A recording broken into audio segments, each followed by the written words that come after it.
out of the blue, I thought everything was going well in the relationship, and getting a phone call one Saturday morning just saying, I don't want to be your boyfriend anymore, was Mhm. kind of a shock.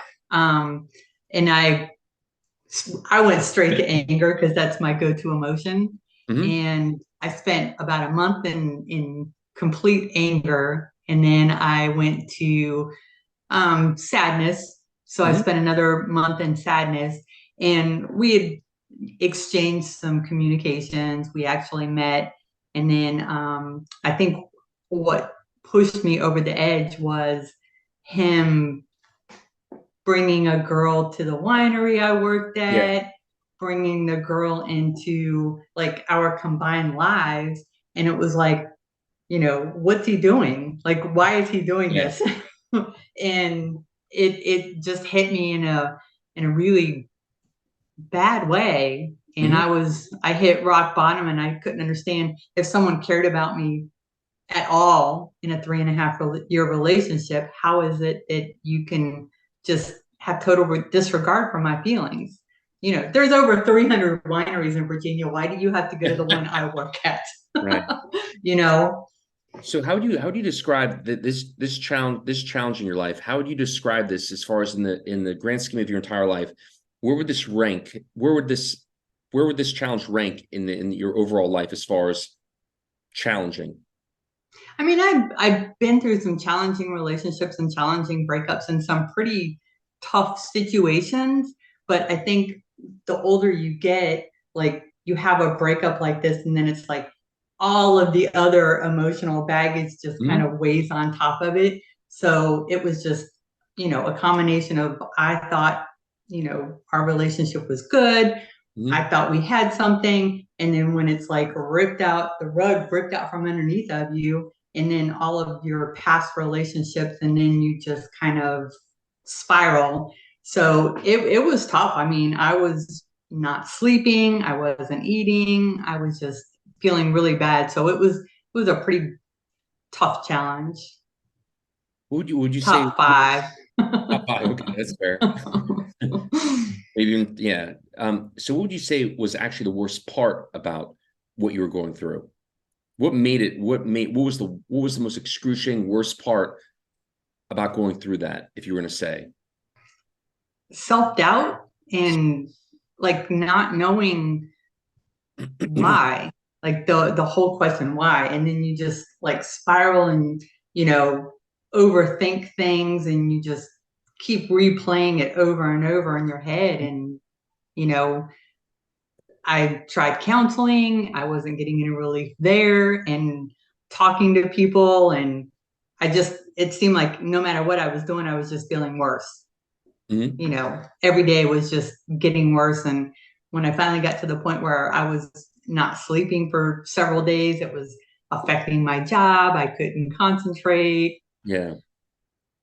You sound really great now, so a lot of people might find that hard to believe. But anyway, it's good. I mean, look, maybe in the future I'll do kind of a like, hey, if you think about doing a video testimony from in the future, how you feel now, and then I can compare the two. But anyway, it's yeah, for some people they're like, she sounds really good. But anyway, I think I mastered the fake it till you make it yeah, theory a long time ago. So I've always been one to, keep a smile on my face and joke and all of that. But internally, it might not show what actually yeah, I'm going through.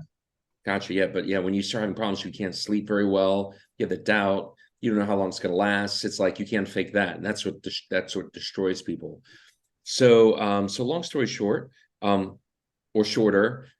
So you sought options and you came across me and we had a conversation. I definitely present something that's not very conventional. You're So, breaking up a little bit. oh, it's breaking up. Okay, I apologize. Again, I'll edit this stuff later. So yeah, so just to repeat here, yeah, I got it. My internet, You're whatever. So I'll just say it again here. So you sought other options, ideas, and you came across me, and we had a conversation. You know, when we first spoke, you know, what was your thoughts when we had a conversation? Obviously, I'm presenting something a little unconventional. How did you feel when we first had our conversation, the first time we spoke? And you could be honest if I wasn't, if you didn't like our conversation, but how did you, so we spoke, you were kind of introduced to a different idea. What did you think when we first spoke the first time? I was surprised that you actually called me personally.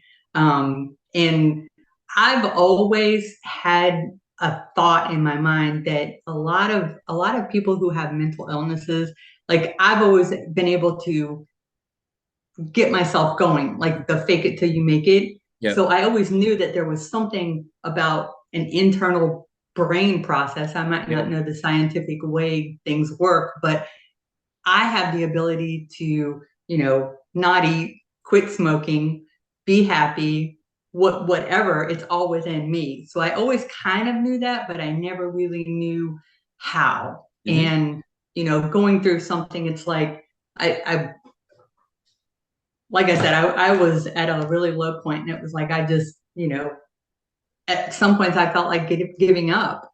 And it was like, how do I get back to my previous self?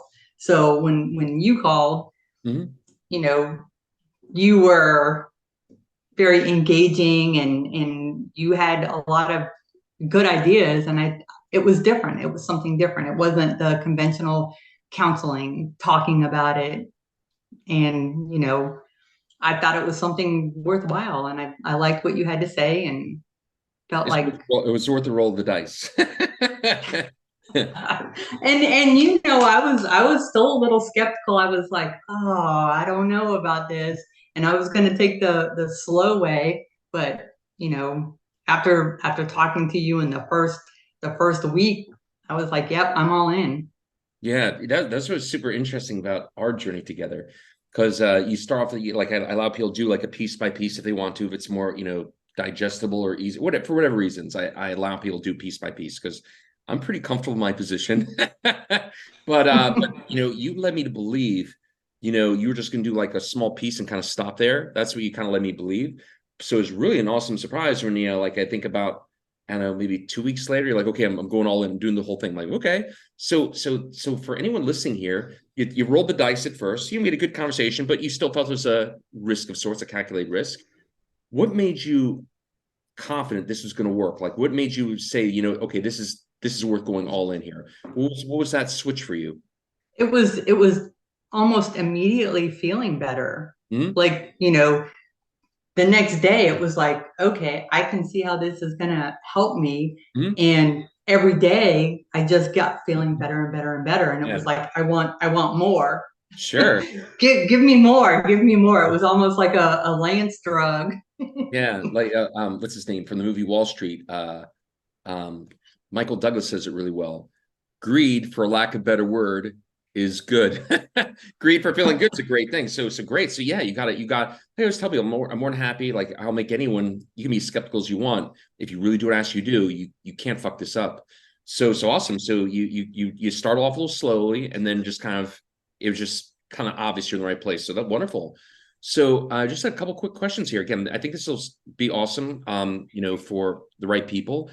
So question for you now. This would be great for everyone to kind of relate to here. As far as these nagging thoughts, why they do this, how could they do this?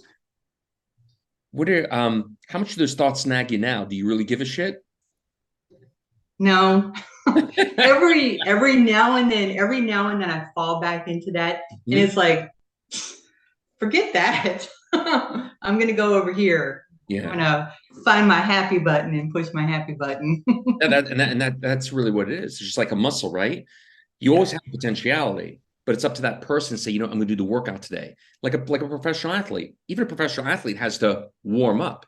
As long as they warm up, even if they're fucking tired, they will perform. It's nice to know you have a warm up button emotionally that as long as you do it, you'll perform in this area. And that's really what this is: real control, real consistency, and that's freedom. For anyone listening here, it's not like this is not a mind eraser course. It's not like Teresa or myself ever forgot about our personal life. Sure, I'll have a thought from time to time where someone will just, and this is good for you to hear as well. I mean, I teach this course. I think I live at an incredible level. I'll still have thoughts from time to time where someone pop up from something happened like 15, 20 years ago. This ain't fucking total recall. I still remember my life. And so if I wake up one morning and all of a sudden I have this thought because I'm a little tired or compromised, it's such a fucking blip, such a non-issue. As long as I do my warm up, and I'm talking to you too, Teresa, and press that button, so to speak, it's a non-issue. So who gives a shit? That's Right. real control. That's real freedom. So how does it feel to know you have that for life, Teresa? That you will never have to go through that bullshit ever again, as long as you continue to press that button, so to speak. It's freeing. It's like I don't have to worry about tough conversations, about tough people. I've got some challenges coming up this week, and I'm going to see people that could potentially be challenging. Mhm. And I've got my game plan ready. I've got my happy button ready to be pushed. I've got, what I think I'm going to do if it starts getting challenging. Mhm. Good to see you. I got to go. I can walk Right, away. right. Yeah, So awesome. So, two last questions, Teresa. How do you feel about your future? I feel really good. I don't know. I've told you it's helped me in my conversations at work. With my boss. My boss can be challenging, and I've been able to have different types of conversations Hmm? with him with work, so I can see where it's going to help, and hopefully get a promotion at work. So You will. Well, no, no, good things. no, no. It's inevitable. I'm not. When I say promotion work, and I mean I can't make this shit up here. I would say over half the people in the 6 weeks get more money. But there's a common sense reason. When I say you will get it, it's inevitable. I don't, whether it's from, your current boss or someone new that you're not aware of yet in the future, your story is still being written. It's inevitable. Because think about, Teresa, from a common sense standpoint, if you had lived your whole life here because of the way you are, your strength emotionally, you can only speak at this level, make decisions at this level, be engaged at this level. And for the first time ever in your entire life, you're literally building that emotional strength, and you're now here versus here. You're going to speak here, make decisions here, be engaged here. If you accomplished and got recognized at this level when you operated here and now you're here, how the fuck can you not get a better life? Yeah. It's inevitable. It's literally a matter of time. Again, I'm not saying for sure whether you'll get it from the person you're working with now, but your story's still being written. You can have a meeting with someone brand new that you have not been introduced to yet, and they could recognize this version of you that's made possible because you feel this way because you have that fucking button to press. I mean, for Yeah. anyone listening here, by the way, I wouldn't necessarily call it and I think everyone will appreciate what you're saying here. For all practical purposes, I wouldn't call it necessarily a happy button. I call it at the very least a power button. And when you have that power button, that is where your happiness comes from because you say, you know what, I'm good. I can feel powerful, good, strong. I have that fucking energy, that umph, and that's what makes you really happy because you have real control. So it's really to know that you have that power button. You can operate here. How can you not get a better life? Because you're going to speak here, make decisions here, be engaged here. I mean, who'd you rather work with? This version, this. It's inevitable, Teresa. It's simply a matter of time. Yep. Whether this person recognizes or someone else, I mean, again, if you accomplish and were recognized at this level because you were here emotionally conditioned for so many years, and now you're here, how can you not get a better life? The world must Yeah. respond in accordance to the version of you bring to the table, and the world's going to respond a little differently to Teresa 5.0 versus 1.0. So it's inevitable. Yeah. I feel really good about it. Yep. And You I can see how it can play out. Good. Two last questions here, and I haven't asked this one in a while here, but it's good to reaffirm this here. Teresa, was this easy? Was this easy? Did you see the No, unicorns in the morning you woke up? Did you see birds trying fly over your head? Was this a no, cakewalk? no, not at all. Every day, and it gets easier as you go on, Yeah. but every day it's like you have to get up and you have to make that decision. And, you know, I get up every morning and I make that decision that I'm going to follow the practice, follow the rules. And, you know, every day I haven't missed a day since I've For started. anyone listening here, not a magic trick. I don't promise any unicorns in the morning, no birds trying flying over your head. It's a different kind of workout. When you Yeah. have those challenges, and this is good for everyone here because people don't know me. You didn't know me at the time here. Teresa, when you needed help, when you needed extra support, you're not ready for this question here. How available was I to help you, support you, get you to where you need to go? Surprisingly more available than I thought. So Good way to put it. Good, good, good. Yeah, like at the end of the day, I this is hard, and yeah. I mean, I always tell people I'm happy to give you way beyond what you're expecting if you have a good attitude and work hard. If you're a good co-creator with me, then great. I'll do what I need to do. As long as the only thing I tell people is I can't repeat myself a million times. If we have another conversation too to really solidify things, no problem. Happy to do that. But I can't repeat myself 3 or 4 times. But you were super. But I mean, yeah, Fourth of July, watching fireworks on the phone with Lance. yeah. So I'm happy to do what is required, what's needed, but it is hard work. Not a this for anyone listening here. You should absolutely expect a similar experience to a gym workout. You want those big muscles? You clock in your time and you have a workout. You're not going to talk your way to the winner's circle in this area. That's why counseling and therapy, we'll just say for classic counseling therapy, doesn't work. You can't talk about creating big muscles. You can't conceptualize or read your way there. You need the fucking workout. So Yeah. I hope people like Teresa with that workout, give them the guidance support they need. So yeah, awesome stuff, Teresa. Last question here. Again, now that that's super clear for anyone listening here, this is not easy. This is like an optional question here. Do you have any? If you knew someone right now that was going through a really hard time like you went through, or if someone that you don't know watches this video and you knew right now they're going through a really hard time and they're like, this is really fucking hard. I'm thinking about rolling the dice here. What would you say to them if you want to, as far as advice if they're watching this video right now? Absolutely do it. It's worth it. I mean, I came from here to here in 6 weeks, and I feel very positive. I feel, very happy being by myself. Either way, if I find someone, great. If not, great. I'm good. Good. So That's what it's all about. if Good either way. yeah, yeah. So yeah, if anyone, if it was a friend of mine and they were going through a tough time, I would definitely recommend you.